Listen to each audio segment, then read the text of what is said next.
Hi friends, అందరూ బాగున్నారా? Last వీడియోలో పొంగడాలు అంటే కొబ్బరి బూరెలు ఇంకా పోకలు తయారు చేసాం కదండి. ఈ వీడియోలో హాట్ తయారు చేద్దాం. కారపూస ఇంకా బూందీ. కారపూసకని చెప్పి ఆయిల్ పెట్టుకుని దాన్ని వేడయ్యేదాకా పక్కకి వదిలేద్దాము.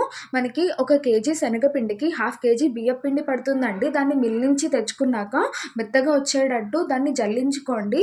ఆ తర్వాత మనకి 1/4 కేజీ మిర్చి అనేది కావాలి. ఈ మిర్చిని మనం మిక్సీ పట్టేసుకుని దాన్ని వాటర్ కింద తీసుకోవాలి. ఇంకా సాల్ట్ కావాలి. ఇది ఒక 4 స్పూన్స్ వరకు పడుతుందండి. ఈ లోపల ఆయిల్ వేడవుతుందో లేదో చూసుకుంటూ ఉండండి. ఈ మొత్తం పిండిని కలిపేశాక దాంట్లో పచ్చిమిరపకాయ వాటరేసి దాన్ని కలుపుతూ ఉండాలి. సాల్ట్ కూడా ముందే కలిపేయండి. మొత్తం అంతా ఒక్కసారి కలిపితే గనక మనం వేసేటప్పుడు ఉండల కింద వస్తుందంట. కాబట్టి కొంచెం కొంచెం కలుపుకుంటూ ఉండండి. ఇది మొత్తం మనం కారపూస వేసే జల్లెడలో పెట్టేసుకొని అది వేడి వేడి కాగే నూనెలో వేసుకోండండి. చాలా త్వరగా వేగిపోతుంది. చూసుకుంటూ ఉండండి. అది గోల్డెన్ బ్రౌన్ కలర్ రావాలి. ఇక్కడ ఏదైతే మీకు బుడగ కనిపిస్తుందో ఆ బుడగంతా తగ్గిపోతే అది పర్ఫెక్ట్‌గా వేగినట్టంట.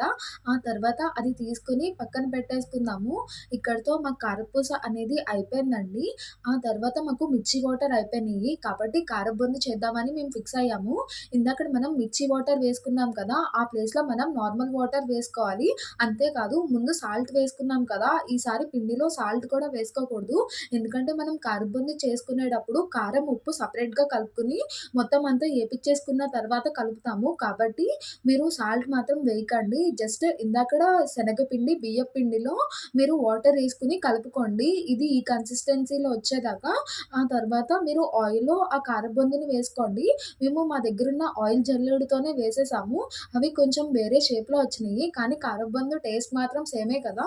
సో, అందుకని అది పక్కన పెట్టేసుకొని ఆ తర్వాత దాంట్లో ఉప్పు, కారం కలుపుకుందాము. ఇక్కడితో కారపూస బూందీ కూడా అయిపోయిందండి. అంటే హాట్ కూడా అయిపోయింది. That's all for this video. Bye bye.